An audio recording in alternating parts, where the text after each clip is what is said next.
Hello there. Welcome to another review by MN Gaming. This time we are going to be reviewing Resident Evil Village. Come inside, the others are waiting. In order to really understand what's going on in Resident Evil Village, it is very important that we take a look at Resident Evil 7, that game that came out in 2017 and it managed to change the face of the Resident Evil franchise. When Resident Evil 7 came out in 2017, Resident Evil as a franchise was headed in a very different direction compared to the old Resident Evil games. In favor of the classical horror elements present in the old Resident Evil games, they were going for a more action-oriented approach when it came to Resident Evil 5 and Resident Evil 6. So when Capcom finally released Resident Evil 7 on 2017, they managed to step up the horror of the Resident Evil franchise, so much so that Resident Evil 7 is the scariest Resident Evil game that has ever been made. And 4 years later, we have the continuation of Resident Evil 7 story with Ethan Winters, and again he's going somewhere to rescue his family again, right? But let's talk about Resident Evil 7 some more before we dive into Resident Evil 8 story. When we look at Resident Evil 7's narrative, it was a very self-contained approach where Ethan Winters was going into the baker's house in order to save Mia. It is a very small game and it was a very self-contained story, and it's also a very frightening experience.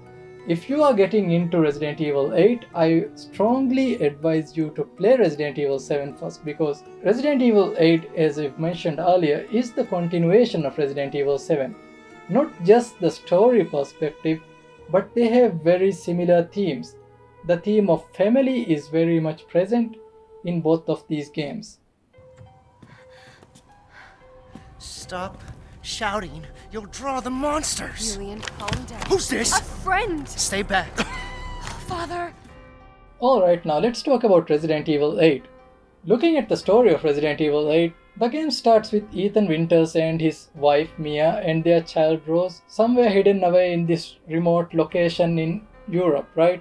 Chris has managed to hide away Ethan Winters and his family from the horrors of the Resident Evil franchise. Also, that we think, when the man himself, Chris Redfield, comes into Ethan Winters' house, shoots Mia and takes away their child. Why would he do that? Exactly. Why would Chris do that? And now we have Ethan Winters in this remote village in Europe trying to get back his child Rose from all these monsters and all these scary things, right? This might sound familiar to you.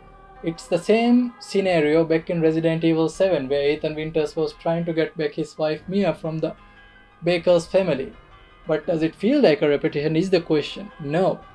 Resident Evil 8 is actually good. And if you take a look at this village, it operates very much like a Firelink Shrine from Dark Souls franchise, where you have these 4 segments connected to the village, each with their own bosses, or the game refers to them as lords, and they all have their own unique horror elements present in the game.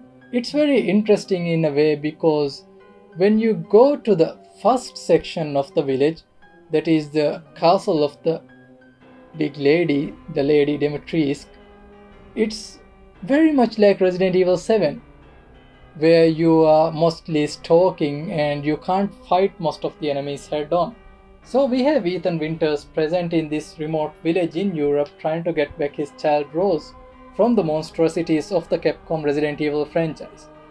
But the question is, does Resident Evil Village do a better job of portraying Ethan Winters as a likable character, as someone who you can relate with? And I would say they have largely succeeded in this when it comes to Ethan Winters, because the guy isn't that interesting, but when it comes to his dedication to his family, when it comes to his commitment to bringing Rose from these monsters, it's very inspiring. And there are certain plot twists that take place in the Resident Evil village that makes you really feel for Ethan Winters as a character, because man, how much can this guy go through, am I right?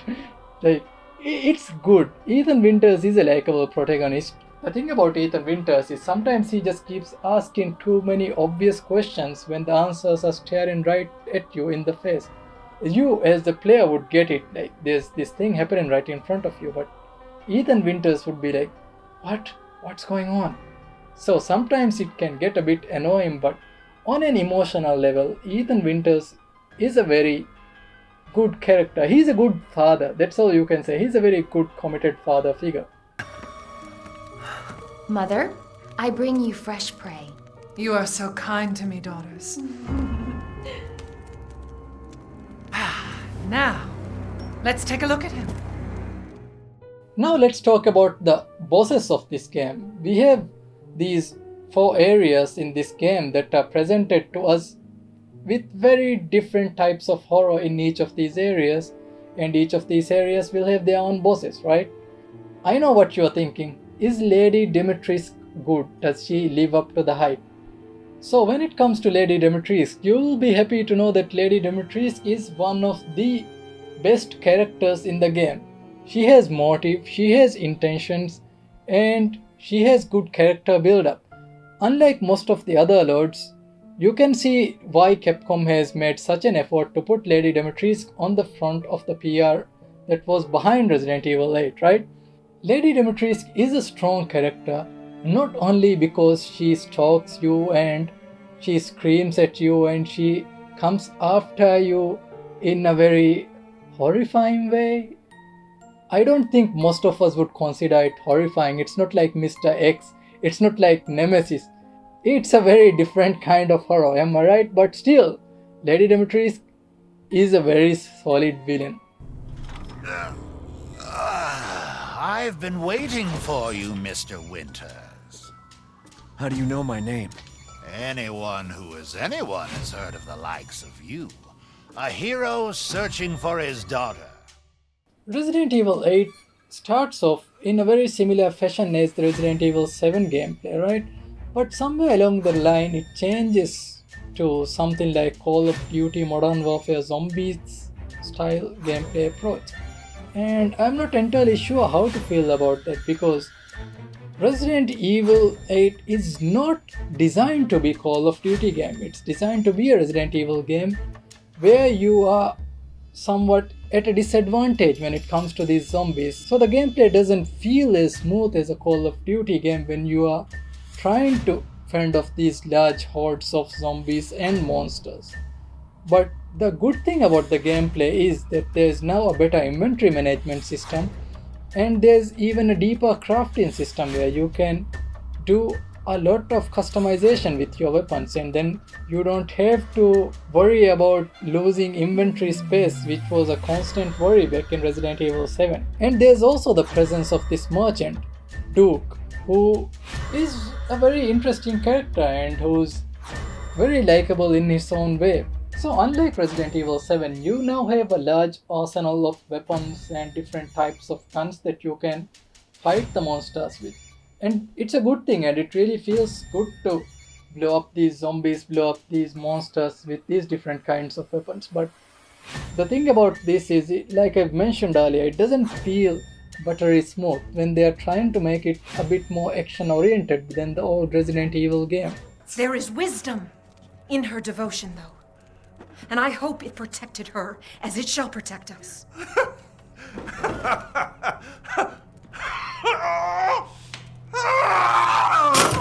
are you doing? Leonardo, what's wrong? Are you okay? Talking about the visuals of Resident Evil Village, it's breathtaking, it's next level, especially if you're playing it on a console like the PlayStation 5 or even the PC. It runs really well, and the environment looks breathtaking with the lighting, and especially in areas like Lady Dimitrescu's castle and House Beneviento. The lighting really makes the environment look real. You actually feel like you are in these locations. And looking at the character design of these monsters, these lichens, these zombies, they look really good. These monsters look believable, yeah. They are not just run-of-the-mill like shoot-em-up monsters. They are very interestingly designed, especially in some areas like certain boss areas where the Zombies and these lichens are very different from how they would appear to be in other locations, right? Each of these specific areas sometimes have their own interesting, unique monsters.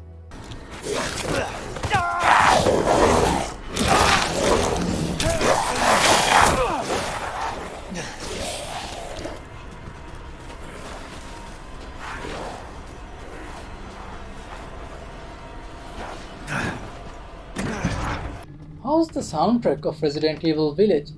Meanwhile, there aren't any memorable soundtracks or any specific soundtracks that really stand out in the game. The sound design in this game is really good. These locations and these areas have really good sound design that makes you sometimes constantly look back and turn around and see what the monsters are doing or see what's going on. Especially if you are playing this game wearing a headset or a Pulse 3D headset, this game will really get to you with these unwelcome sounds like the clicks, the snarls, and the environmental sounds. It will really get to you. The sound design of this game is really good.